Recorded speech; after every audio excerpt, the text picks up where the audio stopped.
Didn't know what time it was, the lights were low. Hello, welcome to New Progressive Voice. I will be continuing the series Green Party Featured Candidates. Today we'll be focusing on Margaret Flowers. Margaret Flowers is a 2016 Green Party candidate seeking election to the U.S. Senate from Maryland. You can see here on Ballotpedia her career as a doctor, graduate from Georgetown University with a BS in biology in 1986, 1990, University of Maryland School of Medicine with an MD, completed residency in pediatrics at Johns Hopkins Hospital in 1994, and then pediatrician for 13 years. In 2007 to present, she's been in advocacy work on health and economic policy. Currently rates Maryland's U.S. Senate rate as safely Democrat. Margaret Flowers is a Maryland pediatrician and mother of three. After graduating from the University of Maryland School of Medicine in 1990 and completing her pediatric residence at Johns Hopkins Hospital in Baltimore, Margaret worked first in hospitals in Carroll County and then in private practice. In 2007, she stopped practicing medicine to start advocating full-time for a state and federal single-payer healthcare system. In 2011, Margaret joined Kevin Zees as co-director of It's Our Economy.us in order to educate, organize, and mobilize around social and economic justice, democratization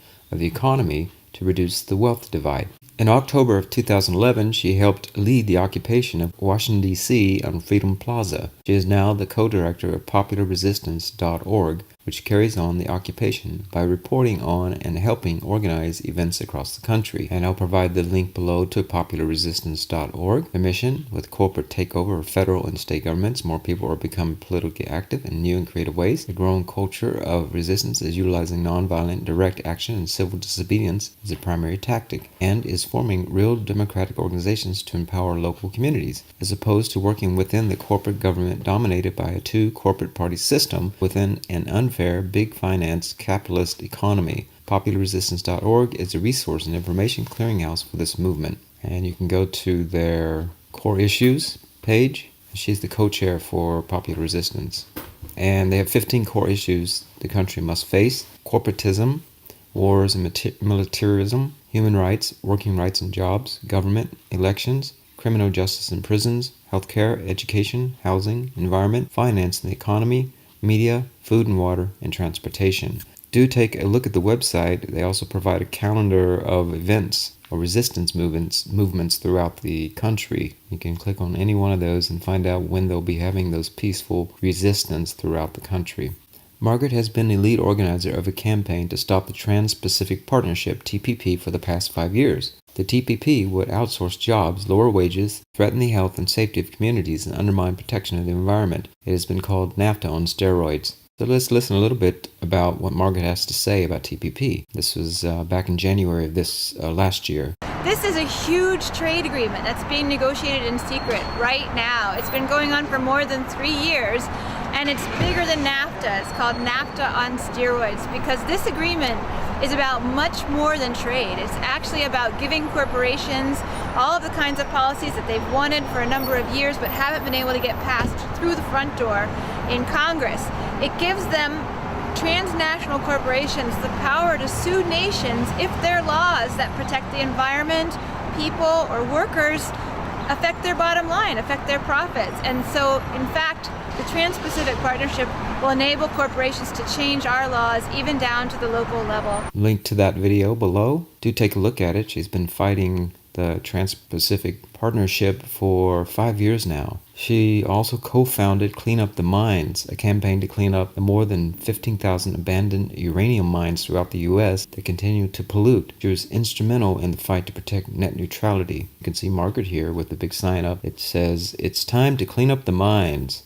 And she's been part of that, and they have a petition there if you want to go on and sign. Join us in calling upon Congress to prioritize passage of the Uranium Exploration and Mining Accountability Act, which will ensure cleanup of thousands of hazardous abandoned uranium mines throughout the United States. She was instrumental in the fight to protect net neutrality. She co-founded Are Cove Point to stop the construction of gas refinery, power plant, and an export terminal in southern Maryland. Now, another one that she founded or co-founded is a coalition of people organizations who are working together to stop a new liquefied fracked gas export terminal that Dominion Resources is trying to build in the residential community of Cove Point in Lusby, Maryland. This is the first liquefied fracked gas export terminal that would be built on the East Coast and the first one built anywhere in the world in such a densely populated area. That's great for Margaret. Wow, she's really active, hitting all the big points. And she is active with Beyond Extreme Energy, a campaign focused on the Federal Energy Regulatory Commission. She organized the Baltimore Economic Democracy Conference in 2014, which focused on uniting and augmenting efforts to build wealth in communities that have been ignored. And she has been active in supporting movements for racial justice and peace. So you can also look at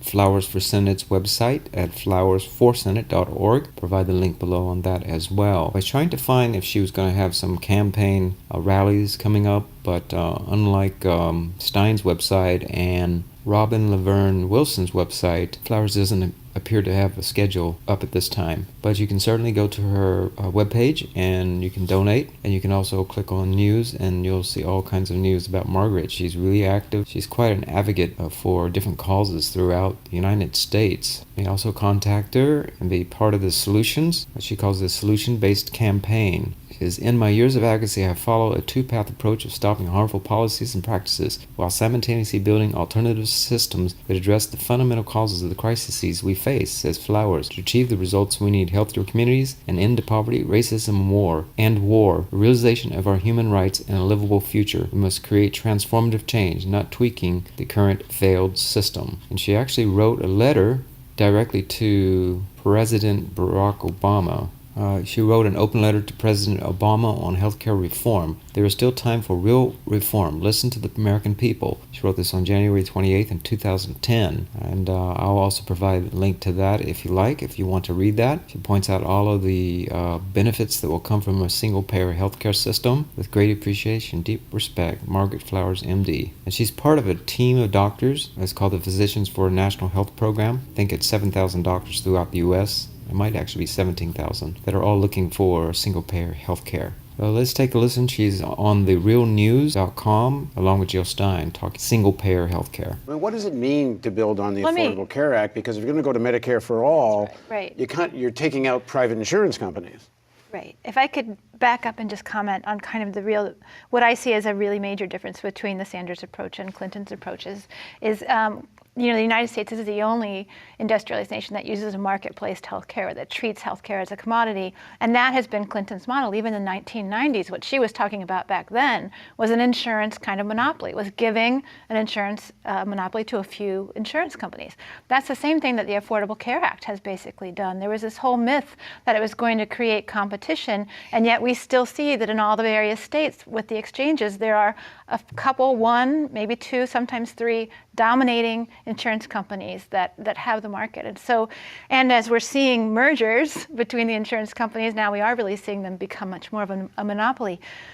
The Sanders approach, or the healthcare as a human right approach that we advocate for, gets rid of that whole insurance middle person and creates a single payer that's publicly funded, so it's accountable to the people, and it's not trying to make a profit for its investors. It's trying to cover necessary healthcare, and so that's treating healthcare as a human right is completely different. Now, in terms of Sanders' plan, we haven't really seen the details of his new plan that he came out with right before the most recent debate.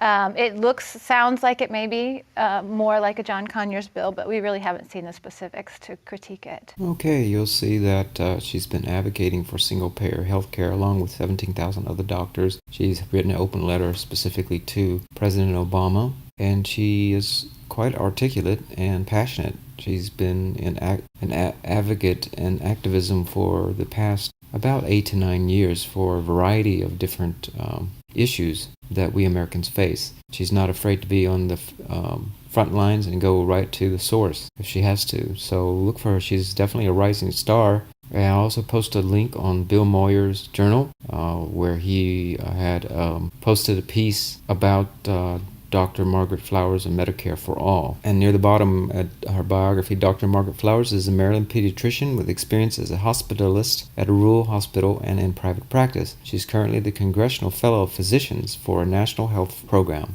working on single-payer health care reform full-time, in addition to her activity with HP, an organization of 17,000 doctors who support single-payer national health insurance. She is a member of Healthcare Now of Maryland and a co-founder of the Conversation Coalition for Healthcare Reform. Dr. Flowers obtained her medical degree from the University of Maryland School of Medicine and did her residency at Johns Hopkins Hospital in Baltimore. She did end up winning the Green Party ticket for Maryland for U.S. Senate. She also uploaded a video responding to President Obama's State of the Union in January of this year. Let's take a listen. I'm running for U.S. Senate in Maryland, seeking the Green Party nomination, and I'm a pediatrician, but for the last 8 years, I've been working on advocacy, starting in healthcare, and I've expanded out to a broad range of issues that we currently work on.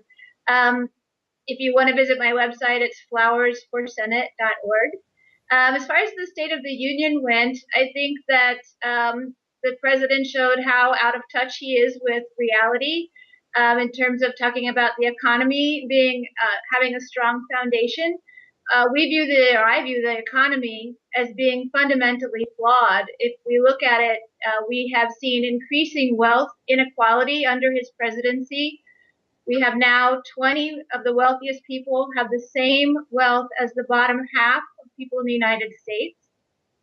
People who are working temporary jobs, part-time jobs. They're working for low wages.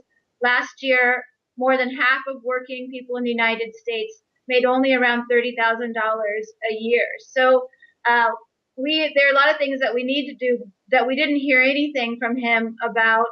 So you can see just listening to that video that she certainly is very knowledgeable, has a broad base of knowledge, not just about healthcare, but also about the economy. She is informed, abreast, and aware, and she's articulate and intelligent. So we certainly can see how she's been very interested in the health of the environment and also single-payer healthcare, as well as awareness and concern about the economy. So although she is running for U.S. Senate, she has an awareness of things that are out more than in the state of Maryland. Dr. Flowers was invited to debate in Maryland alongside the Republican and Democratic U.S. Senate nominees for the respective parties. She was forcibly removed from Goucher College's Kraushauer Auditorium after she protested her exclusion from a forum sponsored by the Baltimore Jewish Council and Goucher College. Flowers had been previously invited twice to the forum, attended by Reps Chris Van Hollen and Donna Edwards, before being disinvited 2 weeks before the event. When the candidates were asked to take the stage, she stepped up to remind the BJC that her exclusion was in violation of IRS regulations that require nonprofit organizations to be nonpartisan. So let's a little clip here. On Monday night, Republican and Democratic candidates running for Maryland's open U.S. Senate seat gathered for a forum at Goucher College organized by the Baltimore Jewish Council. The race has largely been narrowed to one between Democrats Chris Van Hollen and Donna Edwards, who are leading in the polls in a state that almost always votes Democratic. But on Monday, the event was disrupted by Dr. Margaret Flowers, a Green Party candidate who was invited, then disinvited to the event. My name is Dr. Margaret Flowers. I'm a candidate for U.S. Senate in Maryland. I'm running for the nomination of the Green Party, and I was initially... I don't want to have to be a person who has to actually go up on stage and protest to be respected in this election. Flowers was invited by the Baltimore Jewish Council in early January. 2 weeks later, the forum was rescheduled, and she was sent a second invitation. Initially, the council had not outlined any prerequisites for the candidates who could attend the forum. In mid-March, Flowers was informed that participants had to be polling at above 5% within their respective parties. Flowers told the council that the Green Party had not conducted a poll, but that it was clear that she was leading the nomination process for the party with well over 5% support. Baltimore Jewish Council invited me to be a part of this forum, which is actually what they're required by IRS regulations to do. The IRS law says that nonprofit organizations have to treat all candidates for office equally. So these are the people you're seeing today that will be remembered as the revolutionaries of tomorrow. So she's a rising star in the Green Party, along with Joe Stein. They have been protesting to get on debates And there's quite a bit of resistance, as you can see, for this to happen. She did, of course, win the primary, and that's what would have led her to debate. However, she was turned away. And I'll provide this link below if you'd like to read about a little bit more about Margaret Flowers and her response to winning back in May. Her knowledge base and concerns and advocacy extend beyond single-payer healthcare debate, getting into debates, the environment, and awareness and passion for the economy. They extend also into social justice issues. Let's take a listen. I just want you to hold in your hearts the feelings that you had today when you were laying down and hearing the names of the people that have been killed wrongfully and without justice in this country. Because it's important that you remember that energy, those feelings, and that you channel those for change. Physicians have a really long history in the United States of being involved in social movements. If you haven't heard of the Medical Committee for Human Rights, I recommend that you look that up. And we have a unique role. We need to understand that our responsibility does not end when our patients walk out the door, that our responsibility extends into the community, into the root causes of the problems that we're seeing in our offices. Okay, and she's giving a speech to at the University of Maryland, #White Coats for Black Lives. And then, of course, she went on to win the nomination for the U.S. Senate for Maryland, Green Party, and she was present as well for the rally outside of the DNC convention. And she had given a little speech during the rally. And I bring to the stage Margaret Flowers. Hey y'all, thank you so much for being out. I'm the Green Party candidate for U.S. Senate in Maryland, but most of you may know me from Popular Resistance. We've been fighting the Trans-Pacific Partnership for the last 5 years. Personally, I've climbed on the U.S. Trade Representative Office's building and dropped banners. I've blockaded the driveway to their negotiations with tripods. We have done everything that we can to try to stop the Trans-Pacific Partnership, but the Democrats refuse to reject it in their platform. Are we okay with that? No! So we are organizing the No Lame Duck Uprising. If you go to flushthetpp.org/NoLameDuck, sign up. We have almost 3,000 people so far. We are not going to allow lame duck. That's right. No lame duck. No lame duck. No lame duck. No lame duck. No lame duck. We will not allow them to sneak through this corporate power grab that impacts everything that we care about, and we won't allow the nonprofit industrial complex to quiet us down either. So thank you. We're going to keep fighting. I'm with you. Thank you for being here. Okay, so I'll provide that link as well. No Lame Duck, I believe it's .org, and to petition against TPP. So Margaret Flower also has her Facebook page. You can go to that and sign up to her page. And she has a Twitter account. She currently has 2,450 followers. You can follow her little tweets through the day. Help fund our people-powered campaign by donating here. So if you do get a chance, donate to Margaret so she can win in Maryland. Okay, that's pretty much it. So I do encourage you to go to her website if you can, donate so that you can support her campaign. You can see that she's been working very hard for the past 10 years for the issues that matter to Americans. And she definitely is a rising star in the Green Party. So someone that you want to be aware of, not just during this election cycle, but I do think that when we come around to 2020, you're going to see a lot more of her as well. All right, with that, thank you for watching and stay safe. Have a more progressive and evolve today and tomorrow. Bye-bye. Waiting in the sky, he'd like to come and meet us, but he thinks